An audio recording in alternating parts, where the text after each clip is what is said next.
Welcome back to ZATO.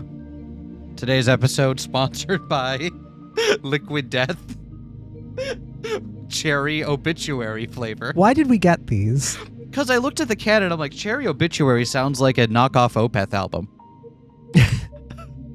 And I'm right to say it. Like, it's a bit too saccharine to be an Opeth album, but you could absolutely see it, right? I feel like maybe a typo negative. Yeah, maybe. That's probably a little bit, maybe like an emo rock.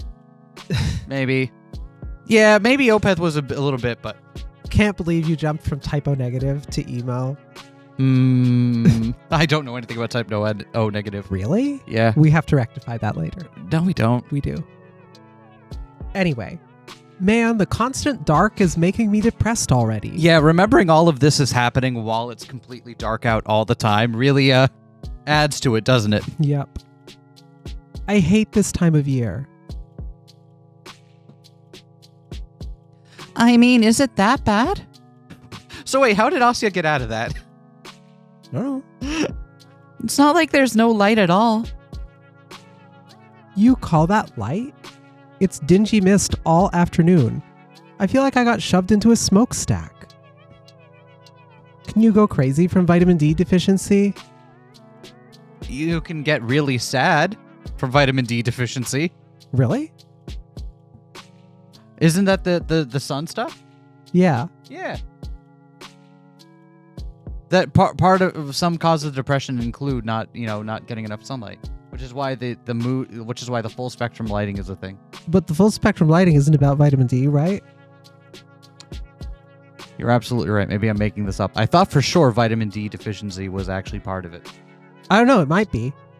I was just confused. Someone will look this up and either berate me or agree with me. Thank you in advance. People die. Do people die from that? I don't think so. If they did, I don't think we would live up here. And, personally, I find it rather nice. Everything looks so gentle. It just makes me all moody. The guys made fun of me for that. Can you imagine? Ain't it normal to feel down when you're not getting any sun? I agree. I've heard it's pretty common, yeah. You wilt like a sad little flower. Exactly. You're so right. I am a gentle rose, freezing to death.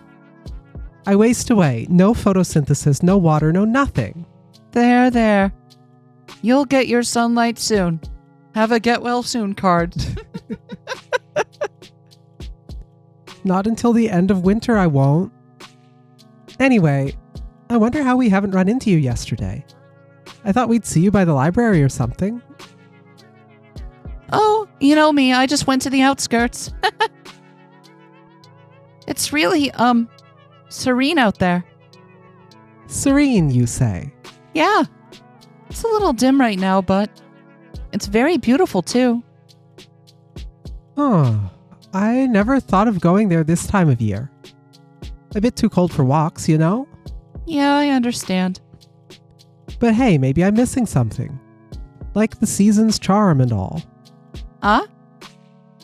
Hey, maybe I'll tag along sometime. I could use a change of scenery. That would be great. Please do, whenever. And unrelated, how good is your radio reception? Further question, what is your signal magnification strength? If I were to feed a radio signal into you, how much louder would it come out? Yay! Then count me in. You know, our recent hangouts have been kinda sucky. Oh.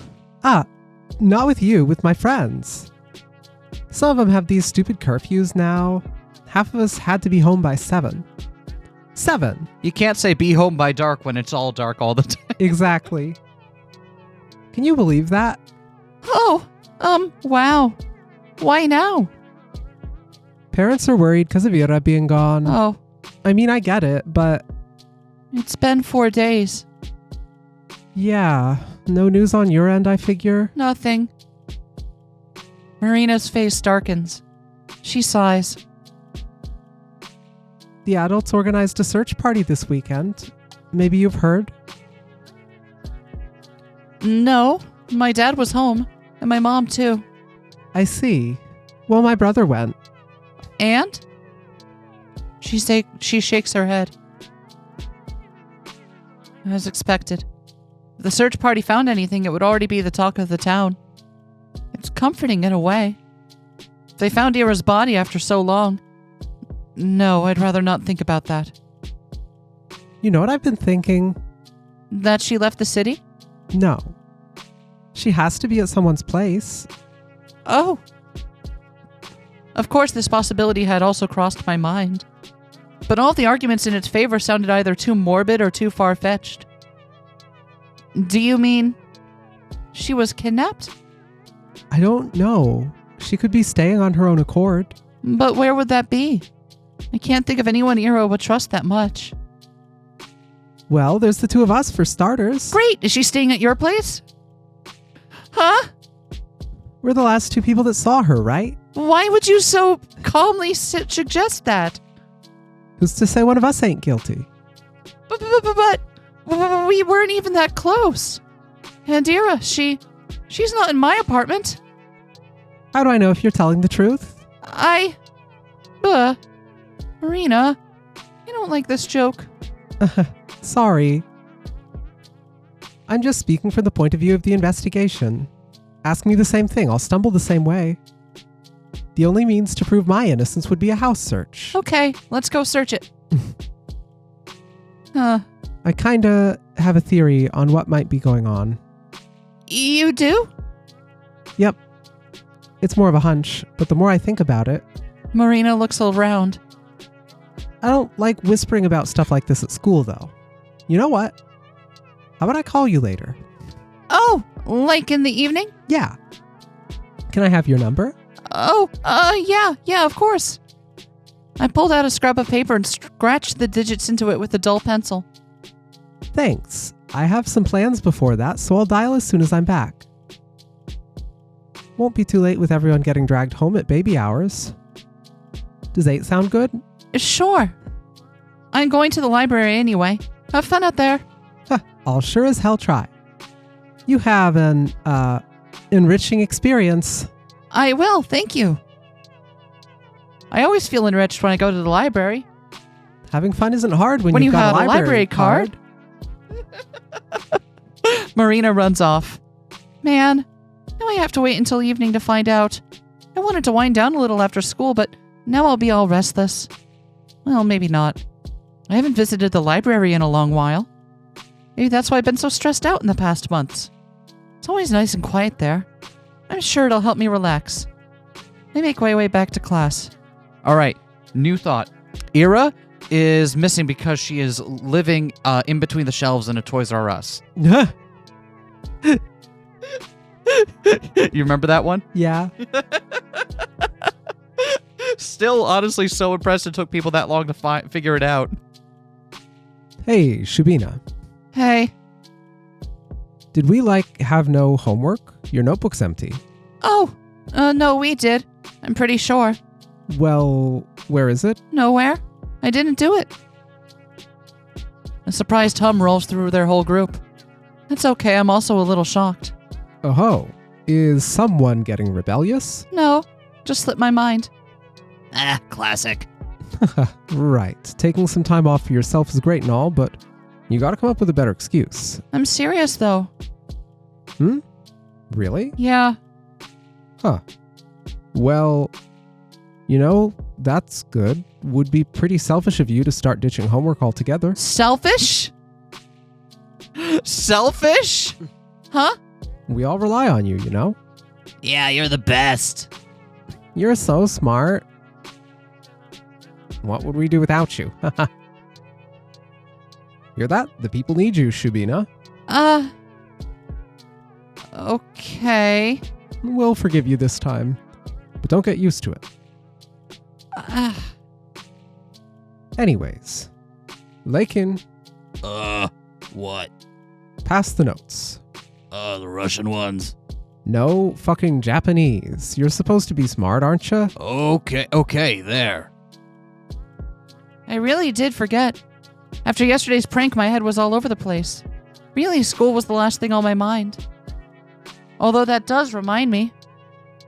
I turned toward the boys who are now preoccupied with copying Lakin's homework. Vadim? He clicks his tongue. You see, I'm busy. Yeah, but... But shut up. He briefly glances at me. If you want something, ask me later. Okay. The bell rings right as Garin finishes his notes, so I don't get the chance to ask him, not until the lesson ends. At least the teacher doesn't check my homework. She's used to me always having it prepared. I feel like I've just abused someone's trust a little. After the lesson is done, I catch up to Garin in the hallway. What? Wanted to ask you about yesterday. Yesterday? His face twitches and he looks back at his friends. The hell are you talking about? I saw you on the street, so... What's this about? It's whatever. You go on ahead, guys. All right, see ya. Garin turns toward me, and before I can understand what's going on, I feel my side hitting the wall. Ow! What the fuck did you see?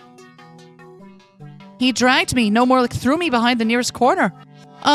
What the fuck did you see, Shubina? What do you want? I saw you walking from there, so I know you did that. The prank. What? The prank at the car repair? Just wanted to know how you, managed to do it. Oh, Okay, so no. that's why. So that explains why Garin's name kept coming up during that scene, despite the fact that he wasn't there. Yeah, we heard that on her way over. That she had him. seen him, and I guess in some part she associated that. And wait, she calls that a prank? Yeah, just like everything else she calls pranks that are decidedly not pranks. So, wait, okay. So her dissociating and having a panic attack, or finally having these traumatic repressed memories come to the forefront, that's a prank. But here's what that worries me then. What killed Tosia was also a prank. So, and we thought it was an actual prank with actual people doing actual things to Tosia, but was it Asya? Or am I looking too hard into that?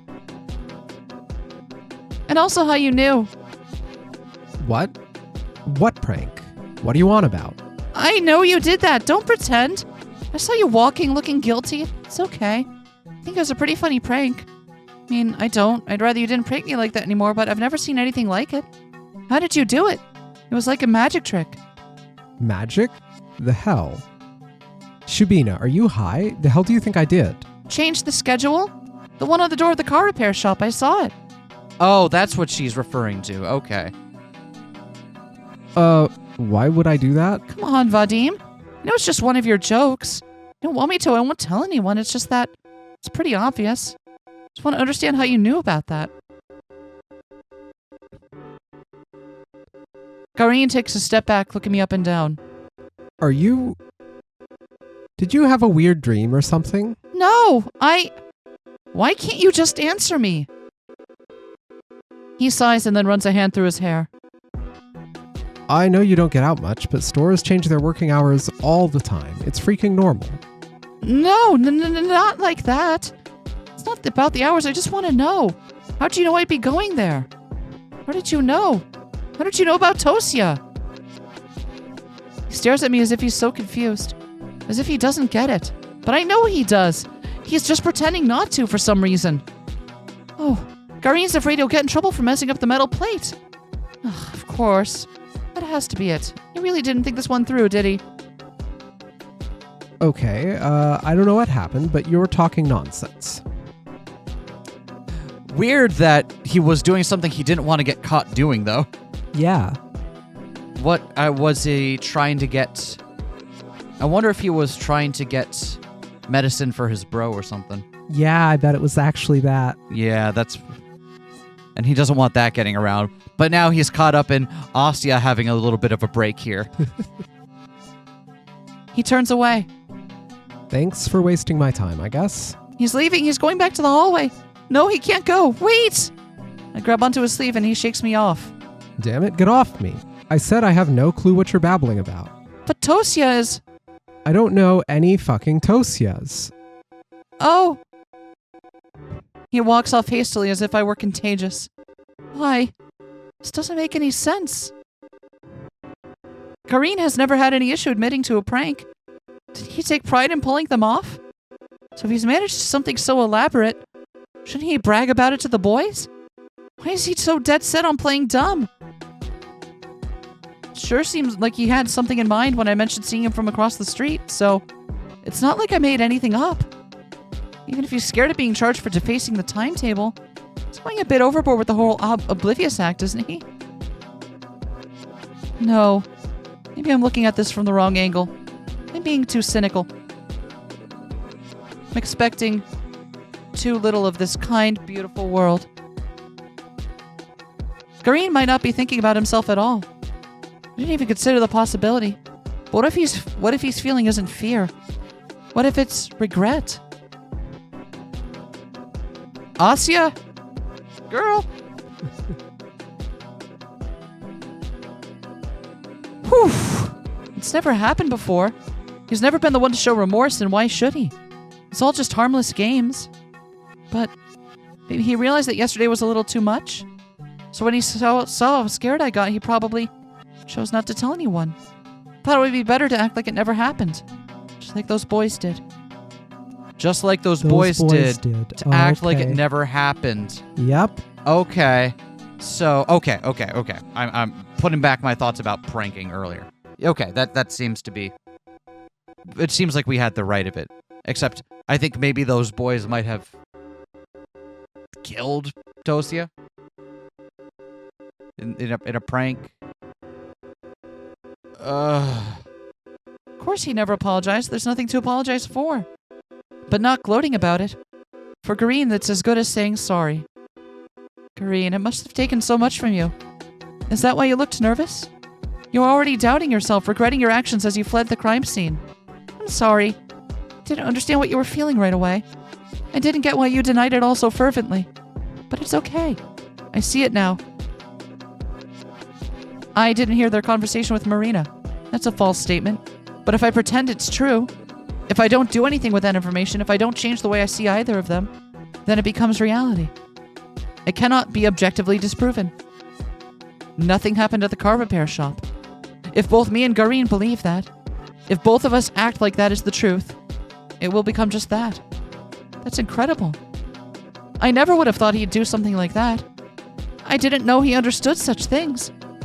Still not sure how he learned about Tosia saving me, or how he knew I'd go there again. Tosia saving her. So was it something like these other boys were tormenting Asya? Tosia comes in and saves her.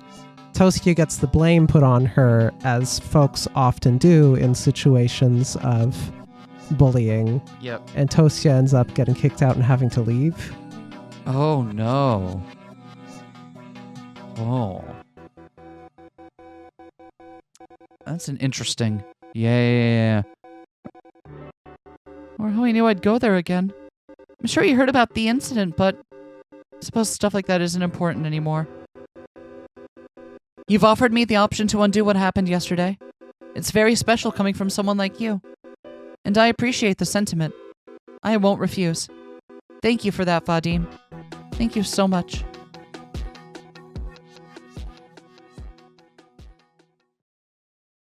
Have another sip of cherry obituary. Oh, hey, the library. Is this our first shot of the interior? It is. And look, it's the obituaries section. Perfect. How is your thirst feeling? Murdered. Positively murdered. I see. I still can't get over the fucking gall of this brand. It's just like, what? Come on, man. The town library. Feels like it's been ages since I last visited here. Objectively, it's very small. My mind involuntarily compares it to the Lenin Library in Moscow. I was so blown away by its sheer size during our 6th grade field trip. In contrast, this tiny reading hall borders on being claustrophobic. Its walls are the same shade of green as the school cafeteria or the corridor of a children's clinic, and yet, I still feel right at home. The book selection isn't huge, and I've read through pretty much everything I was interested in multiple times. But it's a quality over quantity kind of thing. You have some wonderful editions of the classics. I've heard most small-town libraries get low-quality prints, so I suppose that's where our closed-town privilege comes in. I wonder if the same applies to cinema. I'm too shy to watch movies all alone, so I don't know a lot about the local lineup. I should ask Marina about that. Asyanka, long time no see. Where have you been, sweetheart? Oh, hello, Lilia Ivanovna. I'm sorry, I've been going out more. Aw, that's lovely. Don't apologize. I always said a young girl like you shouldn't spend all her days cramped up in here. But I like being cramped up in here. I missed it. Lilia Ivanovna smiles. She's the librarian. It's not that we're particularly close, we just exchange some pleasantries whenever I come by. So I didn't expect her to be happy to see me again. I suppose she doesn't get too many visitors. I feel a pang of guilt deep in my chest. Actually, do you have, Angelique by Anne Golone? Oh dear, I'm afraid we don't. But you know, my daughter used to love those books a lot. I'll ask if I could lend you a few volumes. Oh, you don't have to. Please, it's no trouble at all. You're a sweet girl, I'm sure she won't mind. So where was Ira getting them from? I guess don't just know. a friend? Maybe? Thank you so much. Of course. Aw, gee. Now I feel even worse for not stopping by. Next time I'll bring Lilia Ivanovna a box of chocolates. I browse the shelves. It's a bit of a shame I can't see what Angelique's all about. But I'm not really in the mood for something like that if I'm being honest. I want to read something familiar. Something easy. Something like 100 Years Ahead by Kir Bulishev. Is that easy? I don't know. Perfect. I sit in my usual spot. It's probably embarrassing to read children's books at my age. But I don't want anything heavy today. I don't want anything sad. I've read this one so many times before.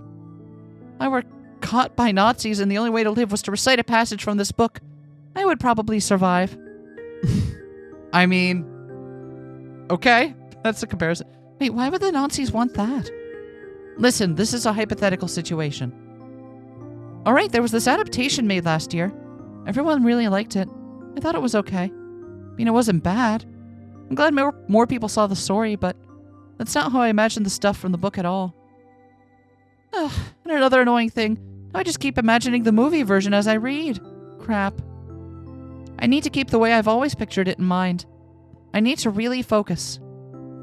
My concentration increases with each flip of the page. I need to keep the futuristic tech in mind. I need to keep the future world in mind.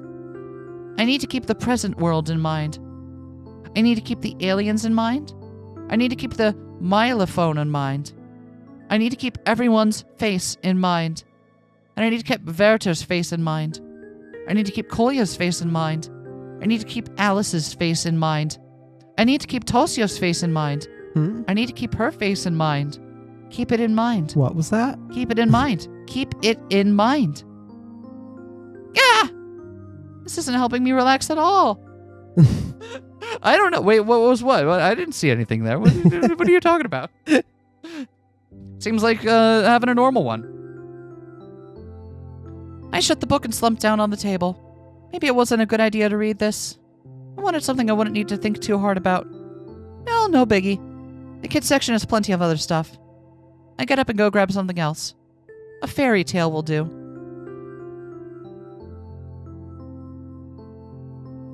Morozko. This is a really good edition. Something about it always fascinated me in a way I found hard to place. Perhaps it was the tone? The folk version had a more morbid ending compared to the published story. That's how it often is with fairy tales. But this retelling, something about it has always felt off to me, even when I read through it as a little kid. It felt like the text was covering up something I shouldn't see. Are you warm, my lass? I am Morozko. Mashenka responded, shivering. Morozko leaned in lower, cracking and clicking. I really think children like being scared.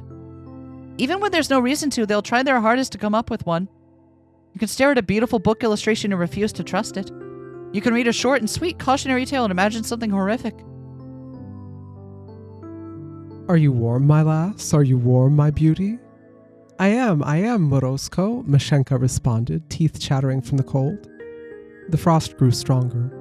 The girl's cheeks burned bright red. She breathed white mist. Her fingers barely moved. Are we all thrill seekers as children? Maybe it's a simple survival instinct. Always prepare yourself for the worst. Always imagine a scary face staring from the dark. Always think twice about what hides behind a smile. Are you warm, my lass? Are you warm, my beauty? Are you warm, my dear? Oh, so warm, Morozko, the girl responded, her voice growing silent. No, that doesn't sound right. What a depressing life it would be if we always had to scare ourselves into experiencing its best moments. At least I'm not like that anymore. I don't imagine scary things where there are none. Nope. Never. Never. Absolutely not. Because I know the world better than that. I know there is way more to love than there is to despise or fear. It's not some impulsive emotional choice, no. It's the only rational conclusion to everything. Then Morozko took pity on the girl. He wrapped Mashenka in a heavy fur coat, covered her in a blanket of snow, and warmed her up. Right. I'm flipping through one stunning picture to another. This is far more enjoyable than the original. The folk tale is predictable, it's simple and crude, and it's underwhelming. The good girl respects the rules of the ritual and lives. The bad girl breaks the rules and rides back to her mother as a frozen corpse. It's an interesting piece of folklore, but the idea of it, not sure what a modern kid can glean from that. Maybe Garin was right. I'm getting rebellious. Although, if we look at Morozko, the entity, as if he were the extension of the universe's will. Oh, I think I'm getting it. The real meaning, of course. That's what it is. Morozko is the natural order. It's the will of the world. Yes, you may fear it. You can find yourself in a situation when any positive feeling towards it may seem impossible, but you must gather all your strength to love it still. And then you will surely be rewarded. Yes. How have I never noticed it before? It's been beating me over the head all along. Now I see. In that sense, it's an incredible story. In that sense, every child across the world has got to read it. I looked down at a page I've never seen before. It's Morozko and Mashenka, and every other character's face smiling wide and looking right at me. I did it. I got the message. The lesson you've been trying to get through to me all of these years, I finally understood it. Lit, criticized. This is my little celebration. This is my acknowledgement. Today I've realized something very good and important. I stare at the page, this never-before-seen page, and I am filled with gratitude. And I know it's just for me and my eyes only. Nobody in the world but me has seen those smiles. What an incredible honor. I'm such a lucky girl. Goodbye, Lilia Ivanovna. Oh, goodbye, Asya. Stay safe. Of course I'll be safe, because I've got this amazing blessing, this acknowledgement on my side. I will be okay no matter what. Extremely okay. Yeah, extremely okay. The more we... Man, the more we learn about Asya, the more and more concerned I get. Because she's both not in a very good place, but also well-adjusted enough that most people wouldn't notice unless push came to shove, you know? Hello? Oh, that's you. Hello? Evening. I hear Marina's cheery voice on the other end of the phone. Good evening, Marina. You're late. Huh? What do you mean? It's basically 8. I got liquid death in my nose. It's 1:15. Maybe I should have been the one to call. Sorry. I wasn't aware we're on a timer. Hey. When Listen, when everything used the same phone line, all right, it mattered a lot more. If someone else had a call scheduled at a different time, you didn't want to overstay your time, right? Being a little late is fashionable, you know. I'm not very fashionable.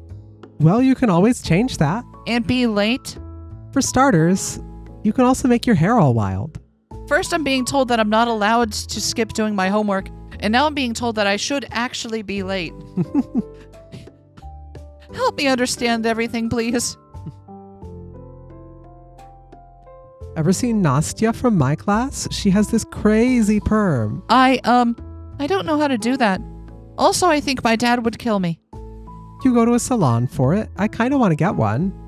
Lev says I'd look stupid, but what does he know? Oh, well, I like your green hair. That guy dresses like a total schlub. Isn't she worried he could hear her? Oh, right. How was your library trip? Oh, well, it's a library trip. It was good. Come on, at least try to make it sound interesting. I read books. Well... Thinking about, what was that post we saw going around? Do I have to have a library card to read books here?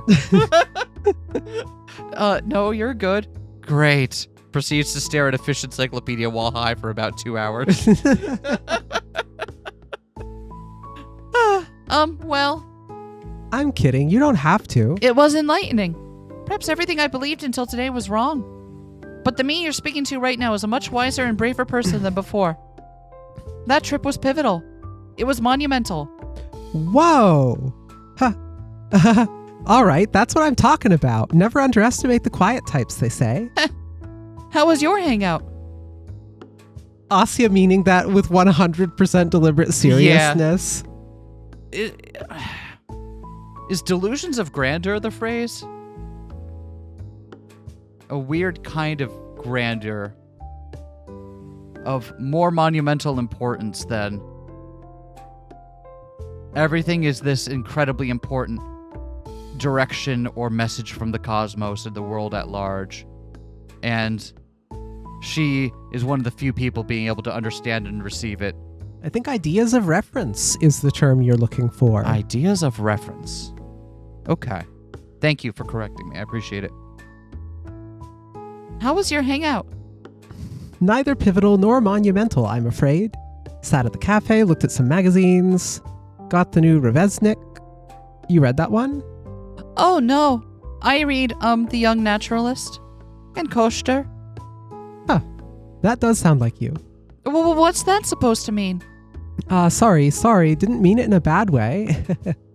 But I mean, aren't you curious about something more, grown-up? I read grown-up stuff all the time. Oh yeah? Like what? Books. Dad's newspapers. Mom's magazines. Oh, so mature. Bah! No, what mature stuff do you read, Marina? The good stuff. Reveznik, Work Shift, Rabotnika, Fashion of the Socialist Republics. How is that last one mature? You know what, Asuka? I gotta lend you some of those. You'll love them. I don't know. I'm not really into. No, I'm serious. You're gonna love Work Shift. They had this crazy story about a drug dealer last month. You have to check it out. There was one about a foreign prostitute or something a couple of issues ago, too. I'll look for it. Those do sound really interesting. All right. Not sure my dad will like me reading that, though. That's so. Well then, we can read together. Really? Yeah. I'll bring some this week. Okay. To be quite honest, I've been curious about those publications for a while. Last year I even bought myself an issue of Reveznik. I read all of it in one sitting, but then Dad found out and, well, it wasn't worth it. Okay. Guess I could just buy the issues and read through them right away. Then, I could throw them away, but that sounds really wasteful. Remember periodicals? God, you know what? I really do, and I feel like I do more so than most. Because one of the jobs that, well, when I was working in a bookstore for a very long time, one of my jobs specifically was, in addition to being like an inventory manager for the rest of the store, was keeping our newsstand full of periodicals and stuff. So I feel like I spent many, many years getting more and more familiar with periodicals. And, yeah, they ain't dead, but they're definitely dying. Yep. I feel like the most popular ones these days are magazines about knitting and magazines that are meant to tell you how expensive your coin collection is. To be fair, And I would check out that last one. magazines featuring pictures of scantily clad women with tattoos. I see. For the art. For the art of it, of course. For the art, definitely. Yes, definitely. There's also Unlike the knitting magazines, which are pure smut. You know it. You know it. Cooking magazines are still fairly popular with a certain sect. I guess, why not? A certain sect, would you believe? Presbyterians.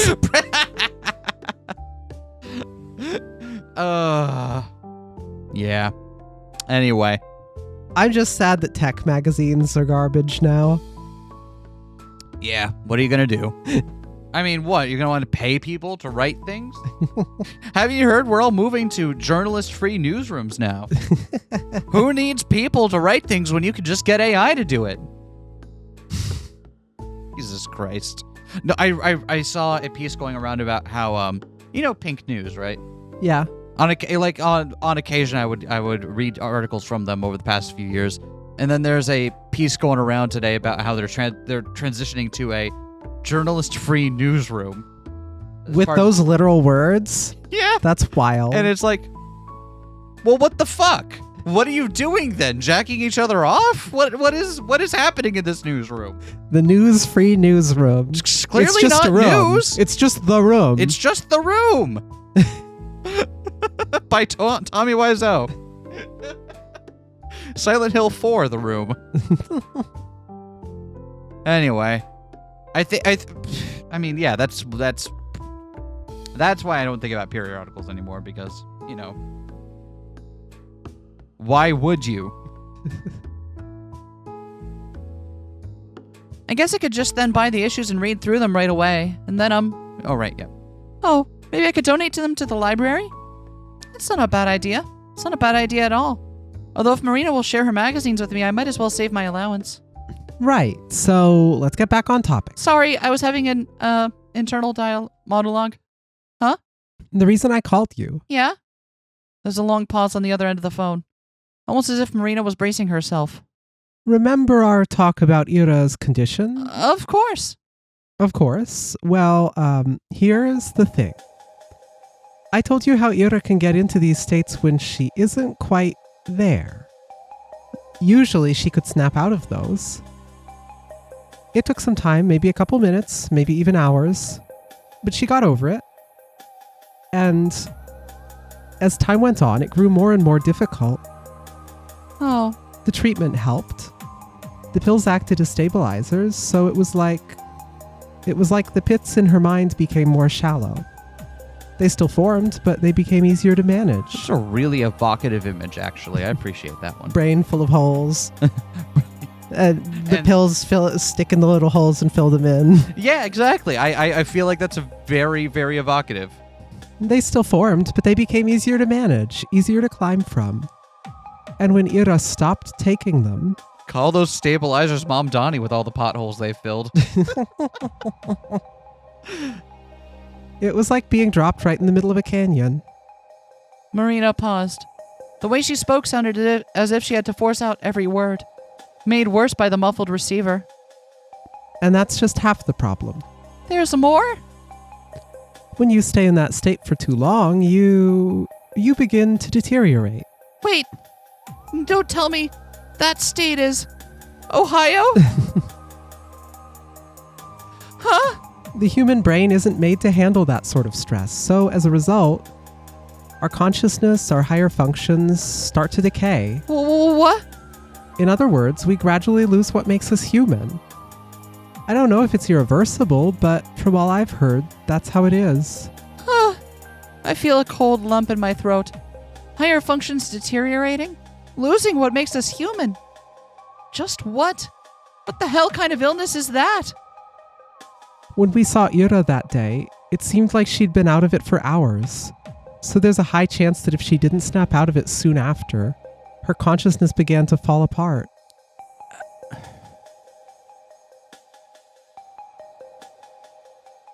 So far, a lot of the depictions of mental illness have seemed relatively grounded, at least for how children might talk about them. Mm-hmm. This doesn't sound like a thing. Is it a thing that I don't know about? I don't know. Okay. I can't tell if we're doing, like, fictionalized stuff here, or if this is just a thing I don't know about. But here's the thing. She couldn't have run off in such a state. Finding a place to hide would also be extremely difficult. She wouldn't be capable of coming up with a covert hiding spot, at least not anything that multiple search parties would manage to overlook. So what do you think she did? She went home. Huh? You know how walking home can kind of feel like autopilot? It's not something you need to actively think about. So even if Ira became completely dazed, it's very possible she still found her way home. Although it must have taken her a while. Weirdly enough, though, that part I do believe. Yep. I do believe. Hearing stories from people who use certain kind of drugs and can get into a state where you're no longer present, and yet still come to later on having Teleported to a Waffle House. Right, or, gone somewhere familiar, right? Or, like, even without conscious thought, the body can do stuff like that on auto. I have no problem believing that part. I don't get it. She was declared missing the same evening. If she came back, why would they file the report? I think they really did believe she disappeared. I told you it could have taken her a very long time, hours even. Ira's mind was in tangles. She likely had no clue how long it took. So what you're saying is, Ira's parents filed a missing report when she didn't come home as usual. That was probably late that night. Yeah, the report was filed somewhere after 11 o'clock. Uh-huh. And then after they already called the police, Ira returned. Yep. So then why wouldn't they call off the report? She sighs. Well, that's the nasty part. Huh? Let's say Ira showed up a couple hours later. At 1 a.m., 2 a.m., maybe something like that. Consider the state she would be in by that point. Oh no! Consider how Ira kept her condition secret, how she avoided both her home and public places. For all we know, it was her parents' first time seeing her like that. And if it was in that extreme a state, head hanging low, blabbering nonsense, legs unstable, well, at first they probably thought she was drunk or high. They screamed at her, they demanded to know what she was doing, where, with whom. But then they'd stop, they'd realize something was wrong. Maybe they'd feel it in their gut. Something about the way she slumped against the chair, or the way that she kept muttering nonsense, or the way that her eyes seemed both glazed over and alert at the same time. It had to be unsettling. No, more like really freaking scary. So, they might have panicked. Panicked? Well, maybe that's the wrong word. They tried to be rational, a panicked kind of rational. Do you remember our talk at the cafe? Yes. Their family had a reputation to uphold, whatever remains of it at least. Their daughter's already the problem child, the difficult, the unstable one of the bunch. What do you think people would say to Ira coming home, looking like she shot up God knows what substance? Or better yet, returning way past midnight, mumbling like a lunatic? You're not saying that. I'm saying that it would be inconvenient. It would exacerbate every problem the family already had. So in their minds, the best short-term solution would be to wait it out. Wait for Ira to come down from whatever drug she was on. They would announce that she returned only when she's presentable. But if she never came down...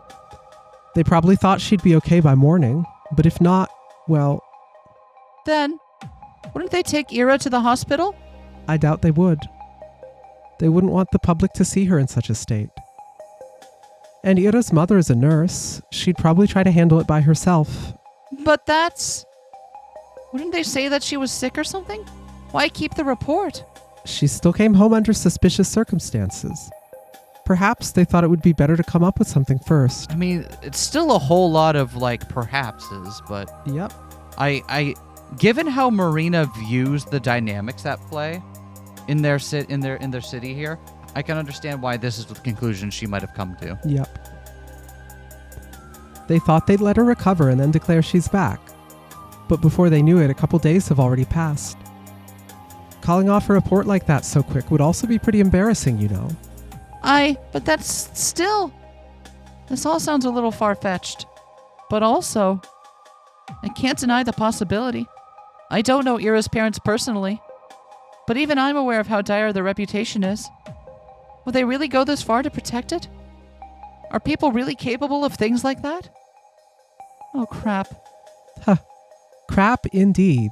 But if everything is as you said it is and Ira still hasn't come down, that means...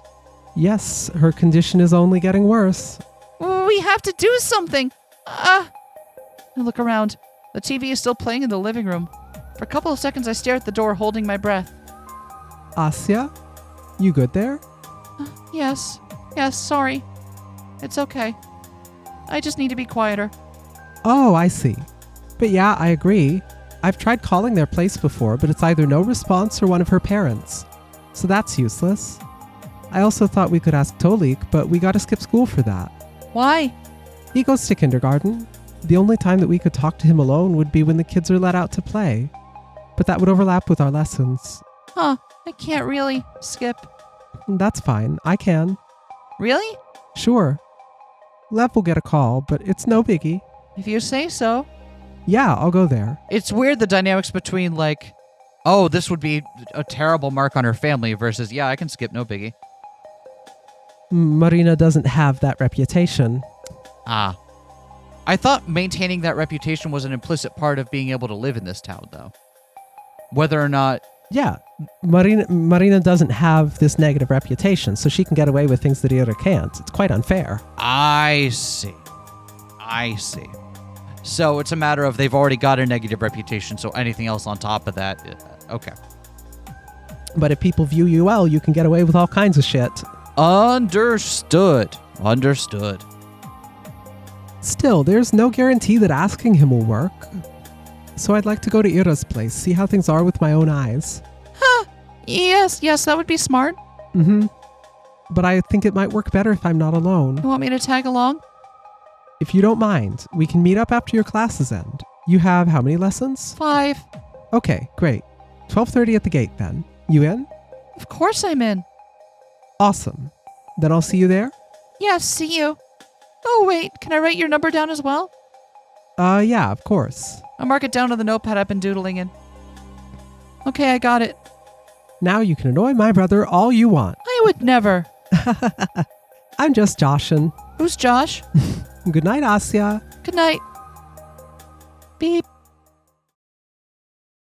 I like how the phone's little thingy on it looks like a googly eye. It totally does.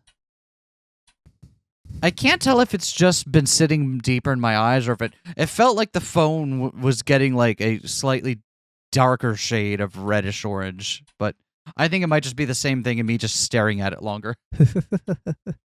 The handset gently clicks against the cradle. I'm home again. Excuse me. The clock is softly ticking from the hallway. The TV continues to mutter from the living room. Oh, mutter, you have that album on CD. I look down. Wait, I do? Yeah. Oh, I do. By Rammstein? Yeah. Yeah. I look down at the shapes I've scribbled absent-mindedly during our conversation. The cross-hatching got really dense in parts. I don't remember focusing that much. I don't think I was meaning to draw anything. I don't think I was, and yet, when I look at the shape more closely, when I scan its dark, blurry outline, my eyes glide over its hunched back, then down the wave of hair, then deeper, closer towards where its face is meant to be. The shadows shrouding it are much too heavy. There's just one thing my mind can parse. 2 things. I smile as Ira's frightened eyes are locked with mine. I miss you. I really, really miss you. Notepad doodler, huh?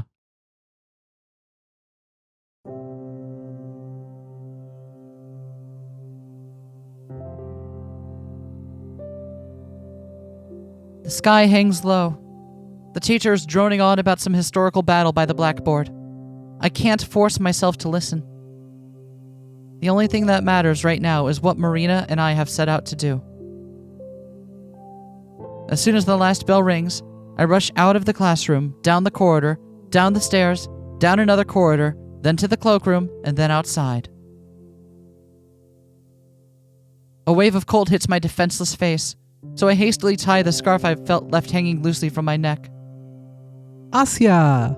Marina's waving at me from the gate. I start running towards her, but... Bap! Ow! What? Die, German spy. Some kid manages to snipe me with a snowball.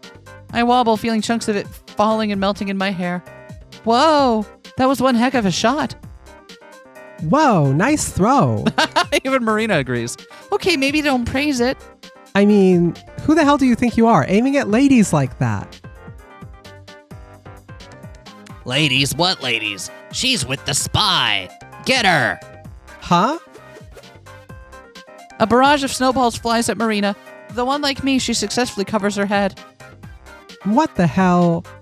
Gleb, Danya, I'll tell your moms. They don't like you anyway. Ah. Asya, let's go. Grab my hand. Yes, let's. We run across the yard, our poor sides catching the brunt of the artillery fire. Jeez, where did they learn to throw like that? Honestly, it's pretty amazing. They must be great at lapta. What is that? I don't know. Is that a sport? I'm about to find out. Yes, I realize you're on low power phone. That's fine. No, not Lapras. Lapta. Lapta is a Russian folk game of bat and ball type, first known to be played in the 14th century. I see. Okay, I'm looking at a picture and it looks like... I guess cricket would be the closest thing? Yeah, but, you know, bat and ball folk game. Thank you, Wikipedia. Do children play lapta anymore? Ugh, the hell's that about? Stupid kids. They saw you spying on their school earlier, so you're the spy now. When I get their asses. Marina huffs, slapping snow off her battered coat. I do the same until a rather unpleasant laugh sounds nearby. Nice running, you hens.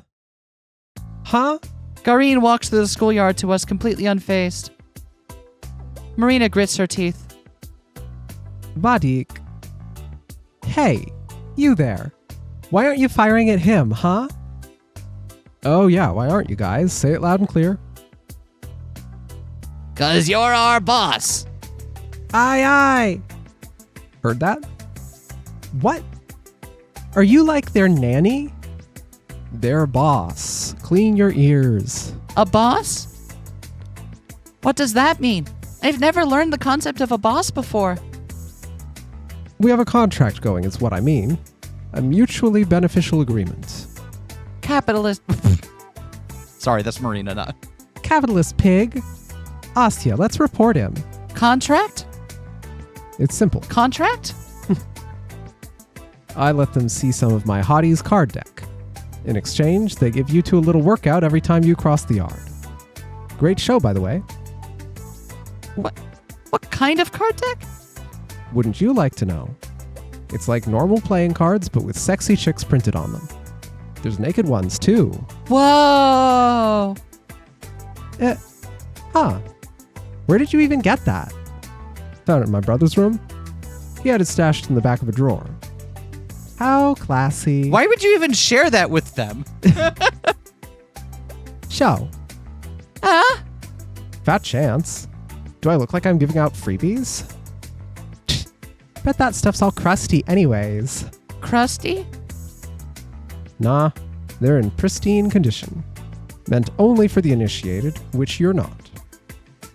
Wow, we've got a secret society over here.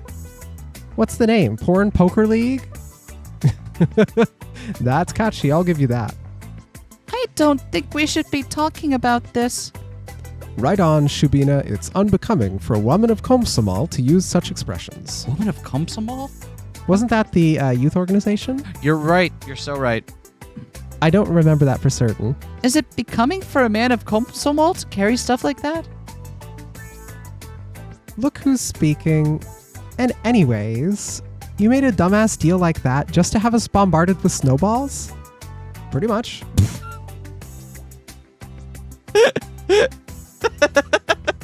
I mean, listen, I don't like him, but like, hey, I'll pay you to go harass these two girls that are annoying me with snowballs.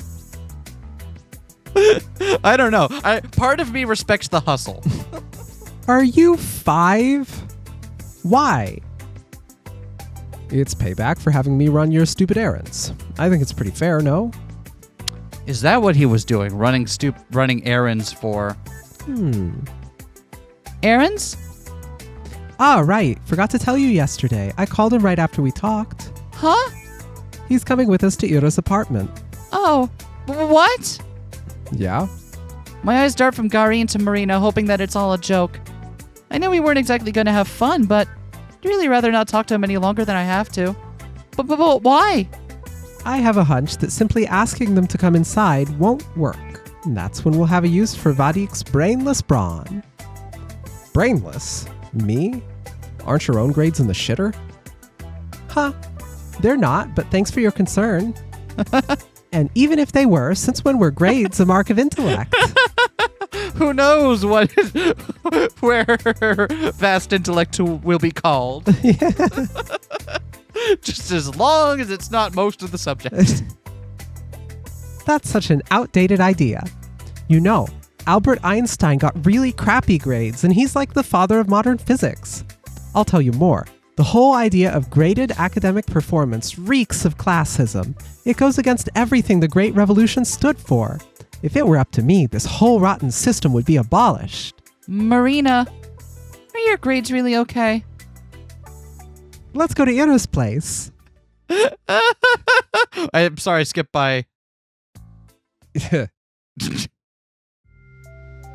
So, you know everything? Depends on what you mean by that. More or less, yes. He knows my theory. I know it's dumb. Didn't ask for an opinion. But you came anyway, huh?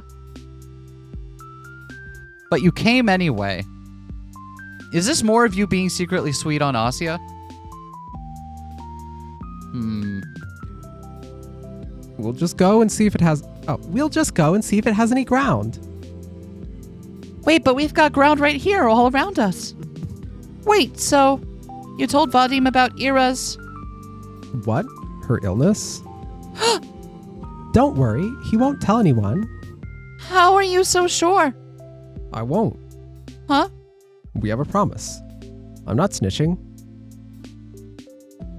I'm an asshole, not a traitor. I promised. Oh, and Marina hooked him up with some of the stuff for his brother. He owes me big time. That's kind of the reason he's here at all. Don't try and treat me like your lapdog now. I'm not doing shit for you after today. Yeah, whatever. I look at Garin. Him knowing those things about Ira, those really compromising, shameful things, just doesn't sit right with me. I can't imagine the Garin I know keeping something so juicy to himself. Though then again, I couldn't have imagined Garin feeling self-conscious about a prank that might have gone too far. A thing that actually happened. That's right. It's not that Garin is incapable of being honorable. It's that I am entirely too prejudiced. And anyways, I always knew that chick was psycho, so she's a different type of crazy now. Big deal. Huh. If that's how you want to spin it. Oh, by the way, what's with the kid? The kid? Her brother? You said you were going to ask him if she's home. Oh, right. How did it go? Ah, that. About as well as you'd imagine. Figures. I mean, I saw Tolik when everyone came outside, called him to the fence, tried asking about his sister in, like, a gentle manner. You know, not too directly. But he got all clammed up and ran away. Well, duh, what did you expect? This sounds nutty as shit. Huh? It's not nutty. Oh, yeah? Sneaking into a kindergarten to ask a preschooler if his parents are holding his big sister hostage is now normal. In what world? Hey, you make it sound so much worse than it was. I didn't say it like that at all. Who cares how you said it? It's the same thing. It's not. It is. It's obviously not. Totally is. Are you two really devolving into it's not, it is, it's... Jesus Christ. It's not, it's not, it's not. It is, it is, it is, it is, it is, it is. It's not, it's not, it's not, it's not, it's not, it's not, it's not. Please stop. It is. Right, what the hell? You're acting like a freaking toddler. I think how that's what got it. I'm acting like a toddler. What about you? I'm not the one who started it. Hey, maybe you should have stayed back at that kindergarten. Would be more your speed. Asya, shove some snow into his collar. Huh? Oh yeah? You want to try that, Shubina? I wasn't going to. Why not? Because she has a speck of common sense, unlike some people. Why do I have to do everything around here myself? Going to pick up snow and like resignedly grabbing him by the collar and be like, If you gotta do anything worth doing is worth doing by yourself. Marina leans down to grab a chunk of snow, then turns to Garin with a determined expression. Hey, cut it out. He starts to back off, also scooping up a handful of snow. What's that? You scared? Scared? No. But I ain't going down without a fight. Oh, you want a fight? I'll give you a fight, all right? Guys! Take that. all right, they used to play together as kids. Yep. Gah. Nice try. Oi, get back here. Marina and Garin get into an awkward game of tag, trying to stuff snow into each other's jackets. I try to call out to them again and again, but it's like I'm not even there. This is already a mess.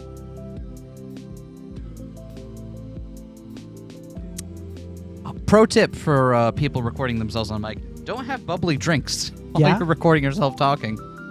This is a lesson I have to relearn every couple of months, but makes you really bubbly, and then you have to like expel gas out of your mouth, and you're like, it's either that or you belch, and no one likes listening to you belch on mic.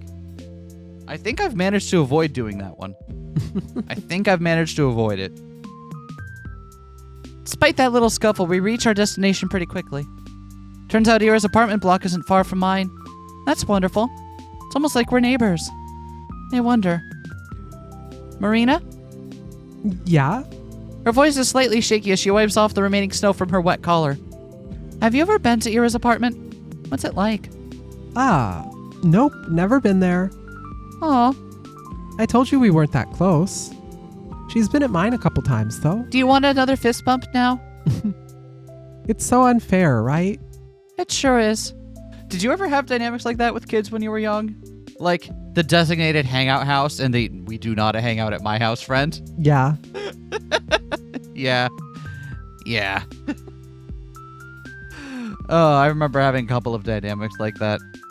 That's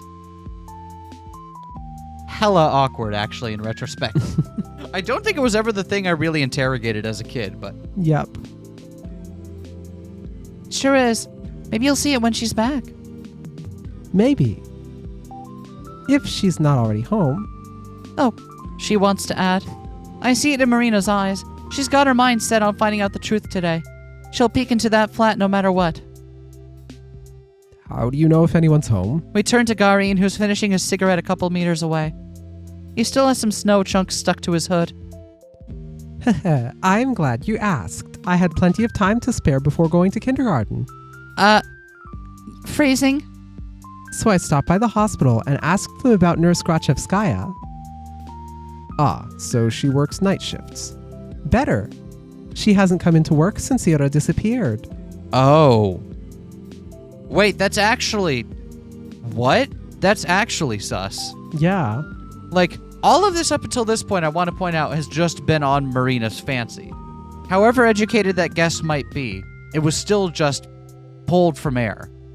I think that's the first piece of info she shared that's actually like, oh, huh, that is suspicious. Yep. Huh. Hear that? Looks like my theory isn't so stupid anymore, huh? It's still stupid. Marina sticks out her tongue. And why do you keep calling it that, Vadim? I don't think it's that dumb. You serious? She came up with a batshit conclusion, then twisted everything else to match. I heartbreaking.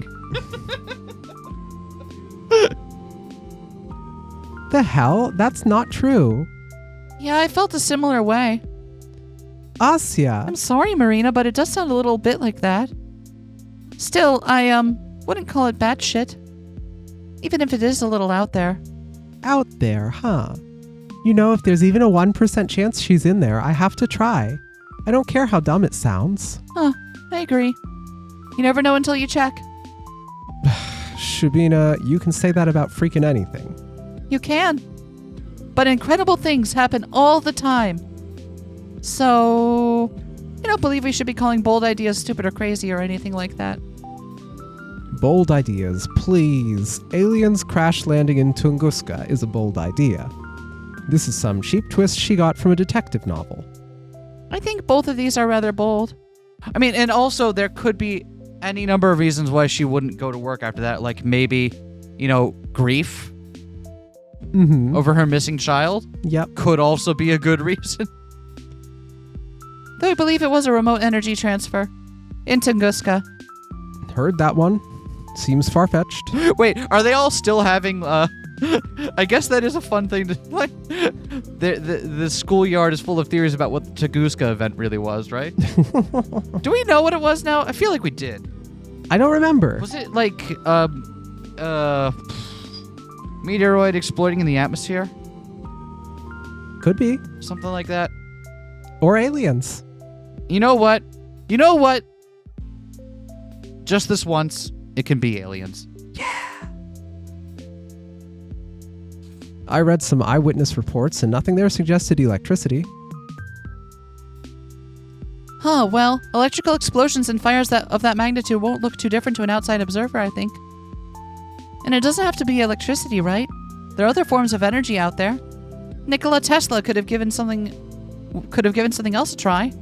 Please, Tesla is the electricity guy. You think he'd randomly start playing with, I don't know, plasma? Actually, I was thinking something like lasers. Guys, what the heck are you on about? Apparently bonding. Yeah, like, this is the first legitimate conversation these two have had, and it's about whether the Tunguska event might have been caused by lasers. I'm sorry. It turns out that when we're not being jerks to each other, we can just, be fun. Right. That's not what we should be concerned with right now. It's been proven to be a meteor. Oh, my bad. The thing exploded in the lower atmosphere, and that was that. They even ran, simulations of that stuff. Everything lined up perfectly. Geez, and I'm supposed to be the crazy one? Did you hear, the sharp boom when she... Vine boom. Yeah, the fucking vine boom. Well... That's a load of crap. Think everything's that simple? Occam's razor, my friend. Occam's razor. Okay, A, I don't disagree. B, of all arguments you should be making right now, that is not a good one for you to be making, my friend. And all the evidence points to a meteor anyway. You've got no case. Well, there are some inconsistencies. Such as? This had to be either a meteor or a comet, right? I think the comet theory is the most popular, but, comets have a relatively smooth curve to their trajectories. If this really was a comet, it would have burned up in the atmosphere at a much higher altitude. Well, it could still be an asteroid. The name's literally the Tunguska meteor. Then where's the debris, genius? Where's the crater? I said that it exploded in the air. There wouldn't be a crater. Then there would still be chunks of it scattered around. They scoured the whole area and nada. The chunks, the debris, could have disintegrated from the heat. The blast was huge, right? The people in the villages nearby felt this intense heat wave. It could totally melt the thing. Melting? I knew you sucked at physics, but that bad? Oh yeah, because your alien spaceship version is so realistic. Actually, there's also the extinct comet theory. Our conversation continued like that for the next couple of minutes. Every good piece of literature needs a moment where the main characters stop and just bicker about something completely inconsequential. And I I firmly believe this is an important thing here. Because not only does it let you, like, elaborate on kind of, like, what things are important or discussed in the setting and stuff like that, but also lets you get an idea of what the characters are like when they're not worried about whatever the stakes are of what's going on. And in fact, if you do it well enough, you just get waiting for Godot. Yeah, that's just waiting for Godot. I was thinking about this and, like, I've pulled this same trick in my own novel. Like, it's a good one. You absolutely... This is encouragement to add more scenes to your works of your characters arguing about bullshit. Wow. I never guessed I could discuss a topic like that with my schoolmates. Especially Garin. Even though everyone's opinion is so different that the exchange borders on being a full-blown argument, I think I'm having fun. It's strange. Wouldn't be much of a dialogue if everyone sat nodding their heads in agreement, I suppose. That much is obvious even to me. I just forgot how things like this are meant to feel. When was the last time I've done this? Have I ever done this? Maybe I never have. Maybe I was never supposed to? No, I'm not sure myself. If I were never meant to find myself in a situation like this, then the only way this could have been made possible is through a blessing. That's the only sensible answer.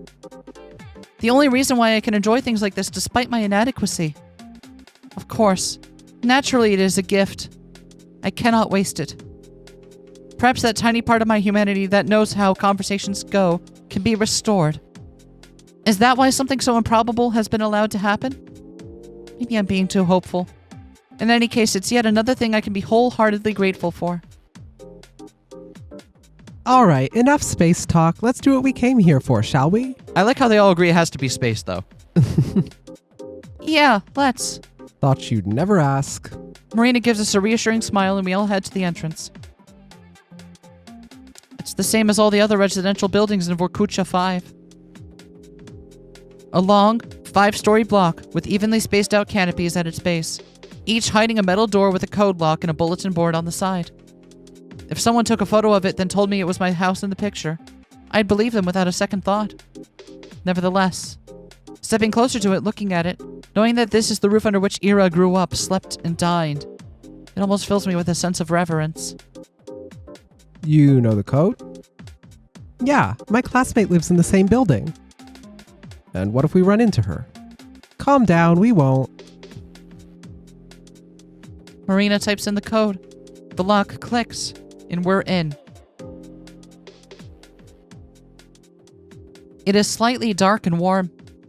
Now past familiar-looking mailboxes, up a familiar-looking staircase, one familiar-looking floor after another, we make our way to Ira's apartment. Oh! It's on the same floor and in the same spot as mine. Huh. Is that strange, or is that just an excuse to reuse the background that's the top of the staircase? That's so cute. Marina takes a deep breath. Okay, I'll do the talking. Your guys' job is to stand next to me and look polite. Understood? Yes, sir. I nod. Satisfied with the responses, our negotiator fixes her hair and rings the doorbell. A couple of seconds pass in silence. Marina's about to reach for the button a second time, but that's when we hear footsteps approaching from inside the flat. And then pause. We stand still. I can almost feel it on my skin, the person's gaze from the other side of the door scanning us through the peephole. Finally, there's a snap, and the door opens in a narrow light strip. A woman's face peers out, looking disheveled. Her tangled hair is the same shade as Ira's. Yes?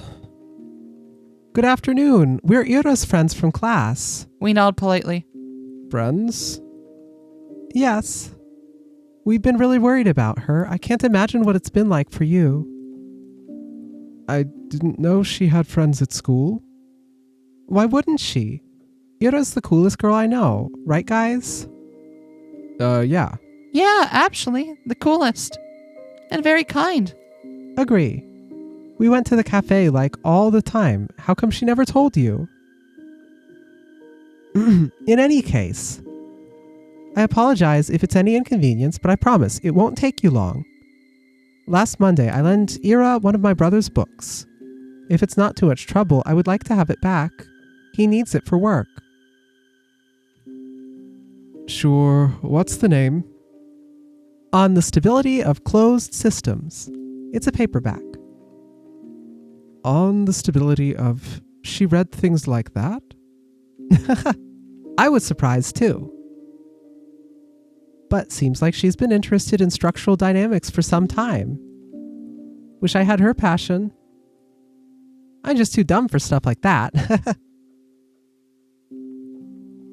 Best I can do is share some studies. I see. Something softens in the woman's eyes. Okay, I will go look. Oh, that's all right. We can...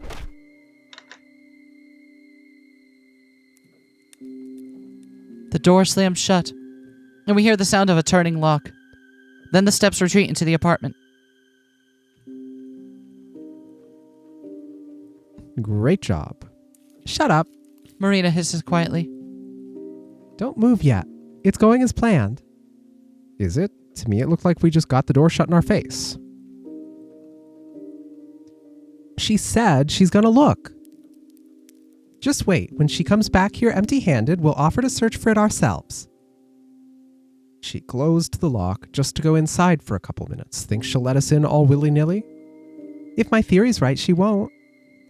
That's when we'll have to force our way through. I'm counting on you, Vadik. Are you serious? What's that? Can't push past a fragile little lady? Of course not. It's just... Hush, she's here.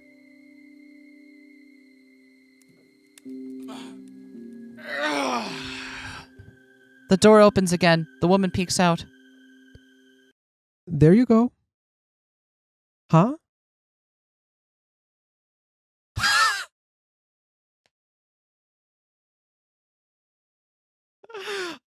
Of all of the potential responses to that, Actually having the book.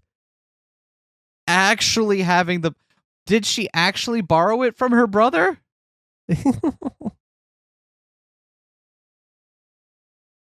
A hand emerges from the slit holding a small, soft-cover volume. Your book. Marina's gaze slowly moves between the tome and the woman's face. She reaches out and carefully accepts it. Thank you. Thank you for being friends with her. Slam. The door shuts.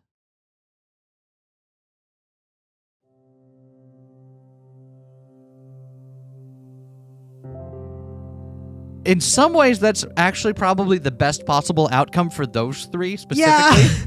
Because, I mean, on the one hand, it's a game. I kind of want to know the mystery. On the other hand, for these three kids, they're following a lark and about to do something really stupid that they can't take back. Yep. So, in a way, it's weird, but it's definitely the best outcome from them. Marina flips through the book's pages absent-mindedly. So, did you actually lend Ira that book? No, I don't think so, no. You don't think so? She shakes her head. She gives me the tome and starts digging through her bag for what must be the fourth time already. Damn it. Where is it? What the hell? I look down at the Stability of Closed Systems in my hand. Just like Marina said, it's a small paperback and a worn-out one at that. The year of issue says 1966. I open the book on a random page.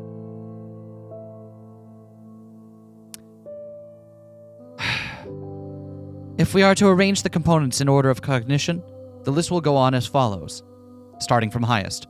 Moral belief, prejudice, subjectivity, objectivity, the desire to create, the desire to change, the desire for happiness, the desire for status, ambition, confidence, self-esteem, self-image, the desire for kinship, the desire for family, the desire for intimacy, the desire for a healthy body, the desire for stable income, the desire for plentiful resources, the desire for shelter, food, water, sleep, sex, procreation, excretion, breathing, homeostasis, and soul.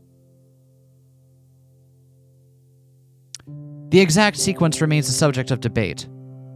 That being said, the soul is ubiquitously accepted as the root for all cognitive function at the time of writing. Each subsequent component following the root is the result of varying degrees of deviation from the base code, which... Are you digging for gold in there? I took our copy with me to show her mom in case we ended up searching the room, but it's... She goes silent, her movements slowing to a halt. Marina? It's not here. She stares into her empty bag with an expression I've never seen before. And then she lifts her head and takes the book from my hands. The way Marina looks at it, it's as if she's trying to compare the item in front of her eyes to the memory of the one she held this morning. Could be a different copy. She softly shakes her head. I don't know. Maybe you did lend it to her? Marina doesn't respond. I look at Garin, but find myself unsure of what to make of his expression either. He wouldn't miss an opportunity to make a joke about this, right? Marina looks so lost it would be a very cruel, no, it would be a very Garin thing to do. And this serious face. Seeing him with a face like that is oddly disconcerting. So it worked? Huh? Marina quickly slips the book into her messenger and turns to us, wearing her usual chipper grin. Guess old habits die hard. I'm the same old airhead. Huh? You caught me, Asya. Looks like I got some things mixed up with all this weird crap going on. Ah! What did she... So it worked?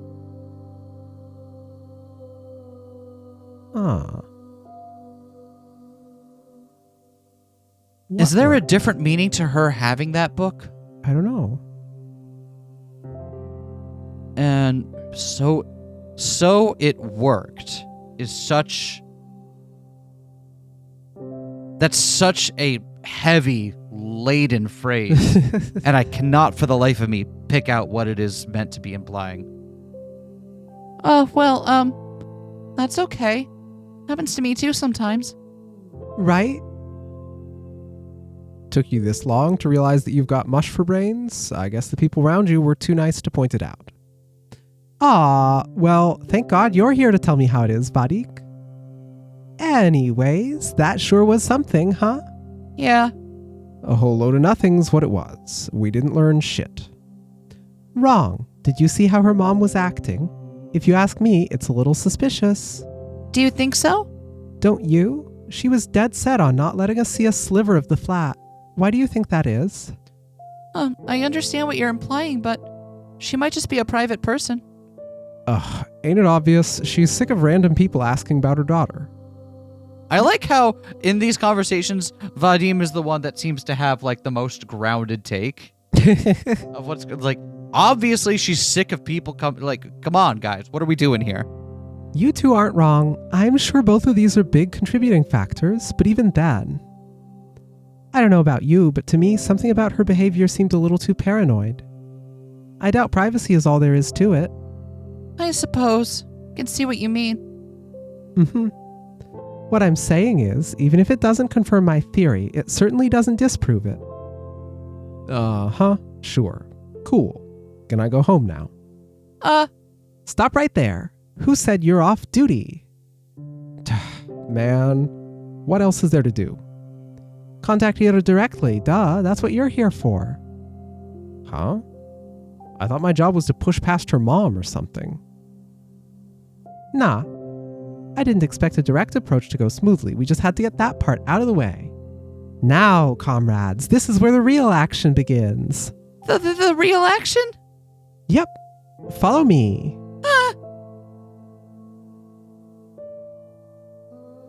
I can hear Garin sigh behind me. Marina leads us right around the building, stopping on the side that looks out to the neighboring apartment block. And what are we supposed to do here? She walks to the small playground wedged between the buildings, leans down and starts clearing the snow out with her hands. Marina? This woman. Oi! You're gonna stand there and do nothing? Come on, help me out. With what? Geez, you guys, use your heads. We're throwing rocks at Ira's window. Oh. You...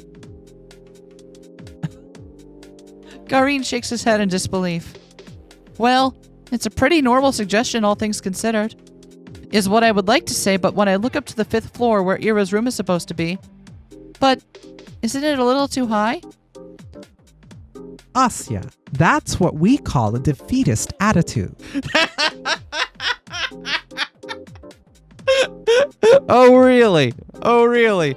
If it were the Great Patriotic War, I'd have to shoot you on the spot. Ah! It really is high, though. Think you can throw that far? No harm in trying. And I'm kind of betting on you to make the shot. Or will that be too hard for you? Of course not. I was talking about your noodle arms, not mine. Marina lets out a smug little laugh. Meanwhile, Garin cautiously looks over the building. So, which window was that again? Should be the one over there. See, with the teddy bear? Ah!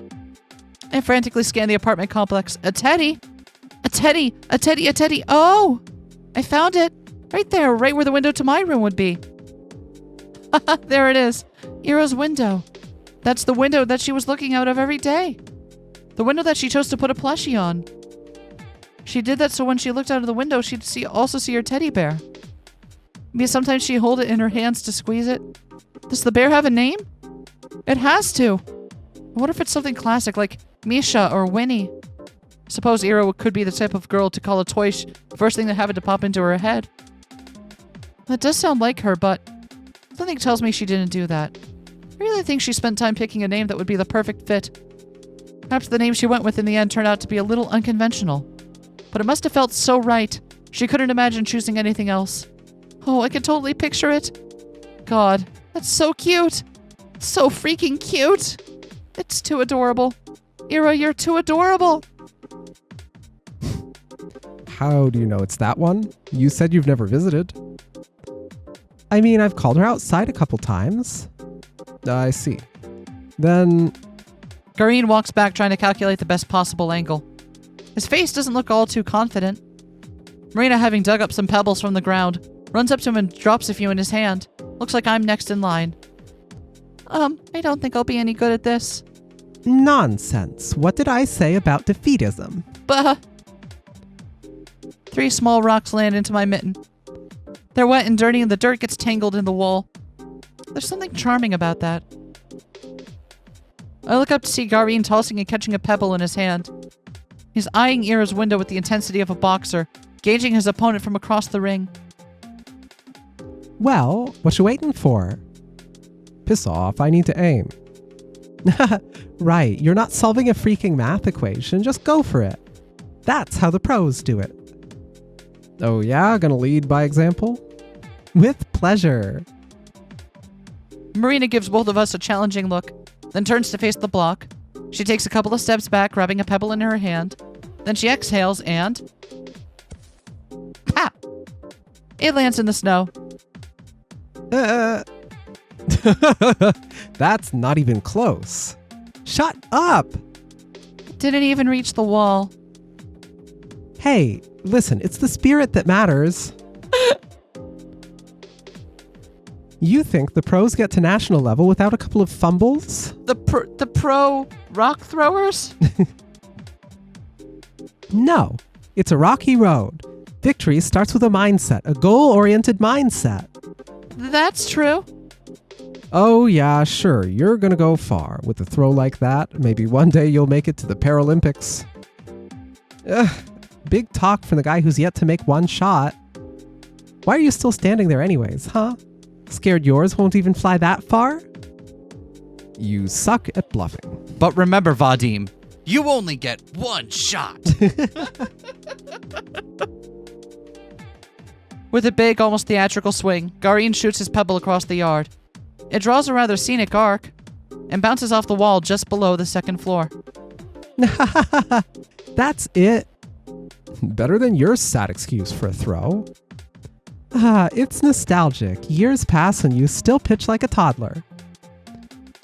Zip it, Kaplan, or you're catching the next rock. Oh no, we're on a surname basis now. He's serious.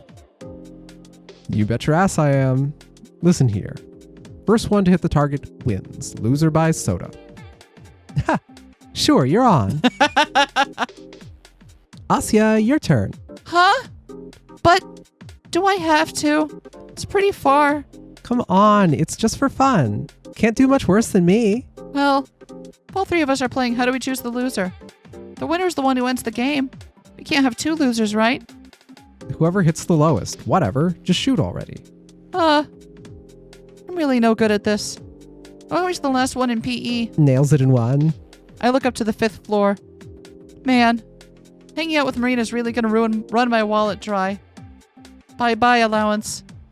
No, she was right. That is a defeatist attitude. I can't let it bring me down. I've heard stories of people lifting cars in times of crisis. When it's do or die, us humans can pull off athletic feats that should be impossible. So can I. I just need to channel that. I need to get in the zone. Let my inner warrior out. My inner warrior. Yeah, that's right. I come from a long lineage of humans. The blood of prehistoric hunters flows in me. Oh no. Oh no. Asya found the wrong part of the internet. The ones that hunted mammoths. The ones that chased their prey for days on end. Ah, I think I'm feeling it. I feel it. I can feel the adrenaline pumping. Someone's looking determined. Yeah, that's what I like to see. Show us how it's done. I take my swing. I'm sorry, Marina. I may not reach the 5th floor, but I'm not going to come last. Not this time. This time I'll... Plink. The pebble bounced off the asphalt not even 2 meters away from me. I stand frozen in place. My ancestry. Well, everyone's off to a great start, it seems. Haha. This is just sad. Can I just drop out? Please? Marina takes my pitiful look and sighs. Yeah, maybe sit this one out. Winning against you will feel kinda cheap. Right, no fun in that. Out of the way then. Kaplan, ready your wallet. With my Olympic self-esteem in shambles, I scoot to the side. It's okay. Some people are not made for this. It's okay. Whoosh, whoosh, whoosh. One after another, Garin fires off the rest of his ammo. Plink, plink, clink! Each just a little higher than the one before, and the last one strikes the 3rd floor window pane. Shit. Ah! We all freeze up. Crap. Someone peeks out and scolds us, we'll draw the eyes of the whole neighborhood. Not that we're being all that inconspicuous to start with, but... Seconds pass and nobody shows up. We let out a collective exhale. Vadik, would it kill you to be a smidge more careful? You told me to just go for it. Did I say that? You did. Ah, well. You know, thoughtlessly following orders won't get you anywhere. Some critical thinking goes a long way. Marina. I admire her commitment to this bit, but also, Marina, you kind of suck.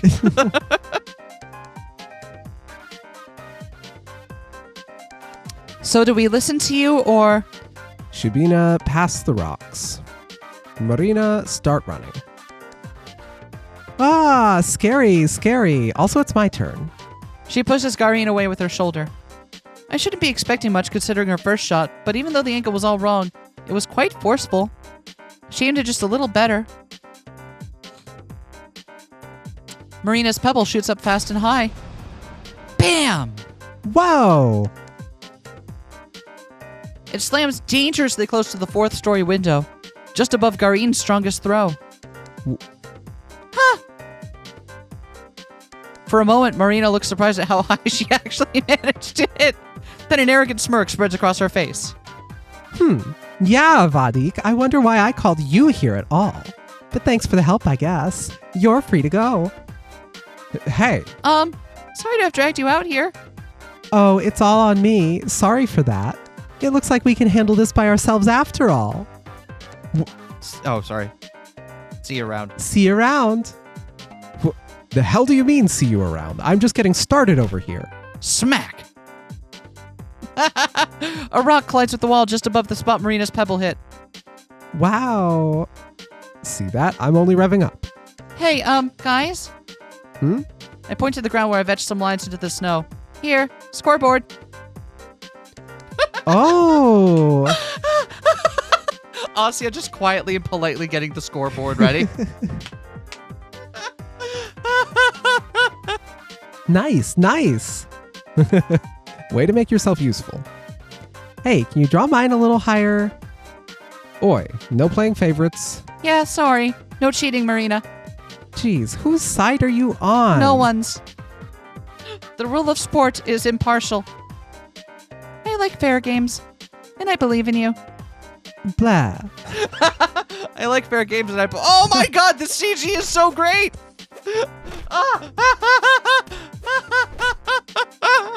The CG is so good. Look at her go. Oh my god. Oh. Without you just being like, what? Bam, third floor. Bam, third and a half. Bam, second and a half. Plop, ground. Bam, third and a half. Bam, first floor. Bam, second floor. Bam, third and a half. Bam, second. Bam, second and a half. Third, second.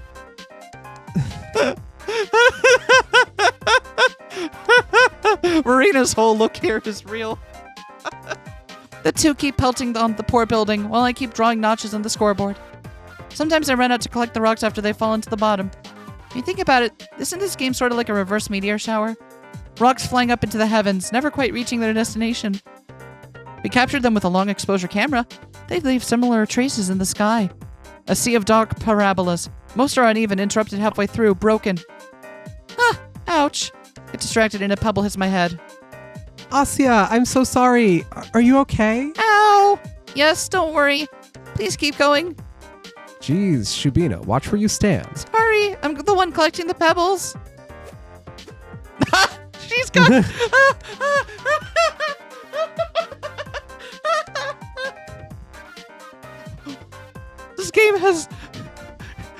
This game is some intense whiplash. We went from last episode, like, where it's just barely hanging on by a thread to, like, hey, we're having a whole let's get the after school game club together moment and go throw rocks at a window.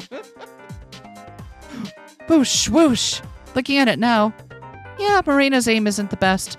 Really, it's kind of a coin toss between her sending the rock really high up, or straight into the snow. Still, she puts a lot of force into those throws. Garine can see that. In spite of her flawed technique, Marina truly is a worthy opponent.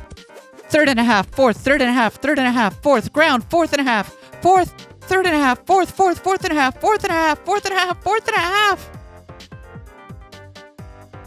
Ah, guys, you're almost there. Yeah.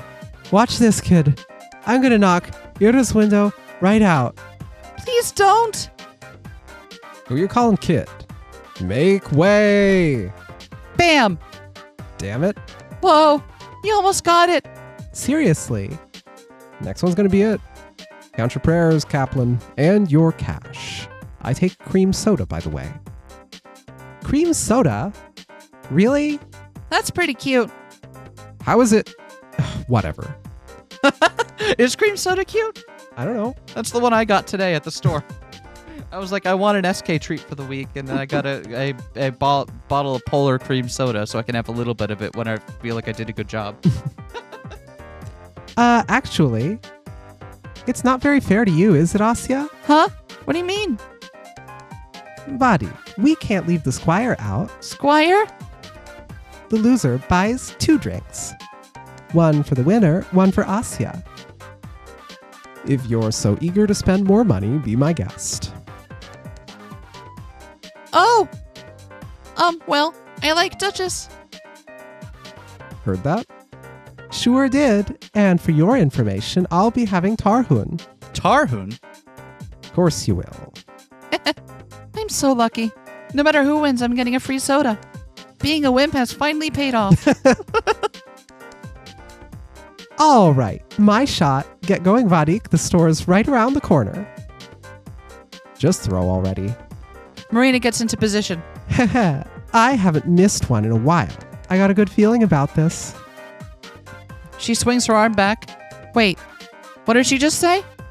Haven't missed one in a while? Marina's aim is all dumb luck. Much like in gambling, it's best to quit while you're still riding high. Otherwise, Marina, be careful. Crash! The rock flew fast and high, went straight into and right through the 4th floor window. Oh no. You managed to break a window with a pebble? Oh no. Oh no. Bullseye.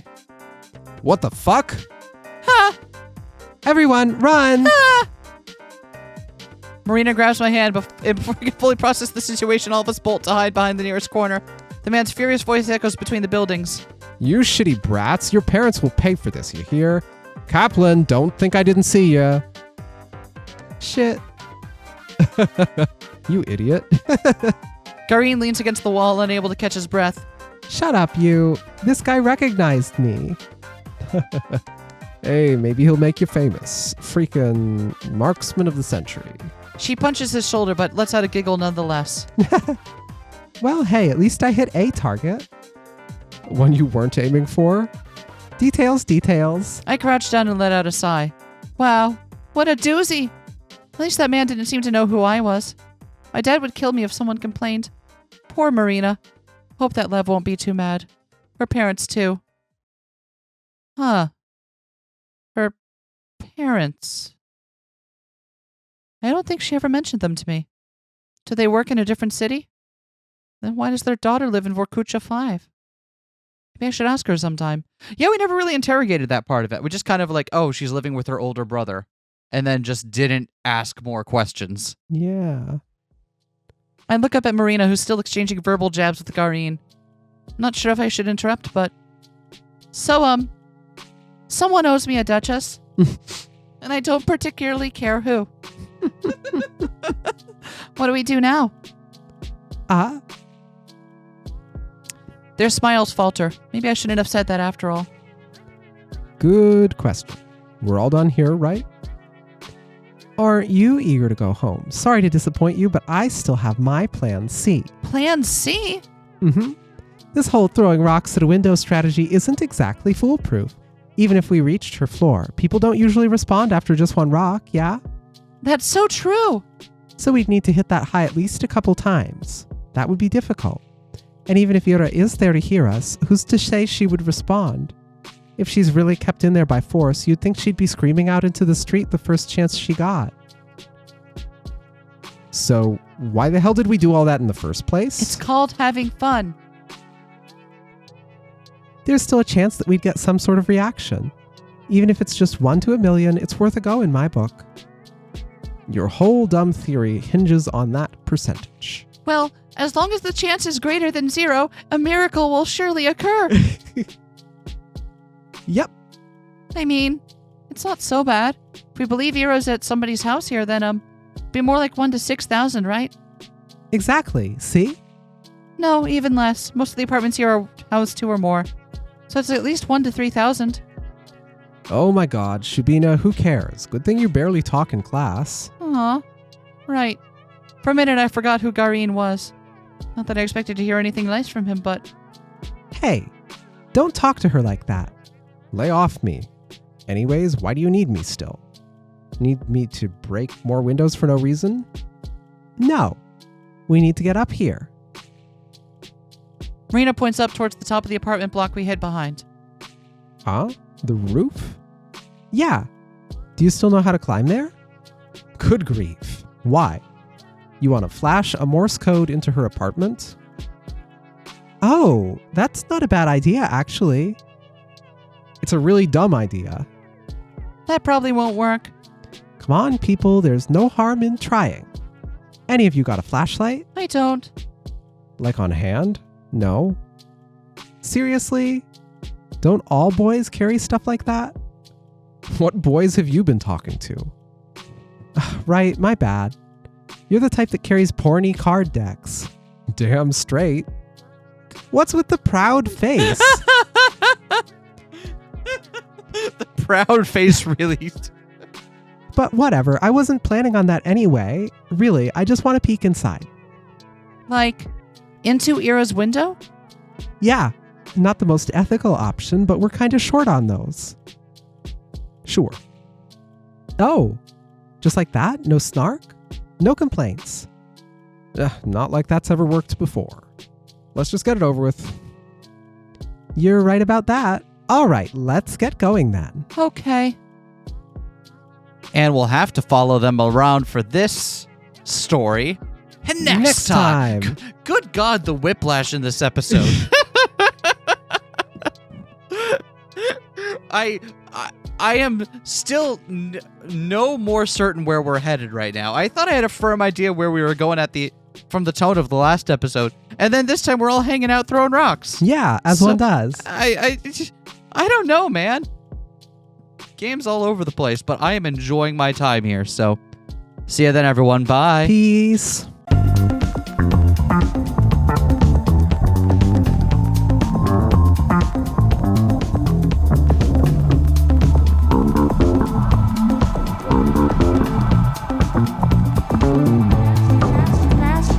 Smash that like, comment and subscribe.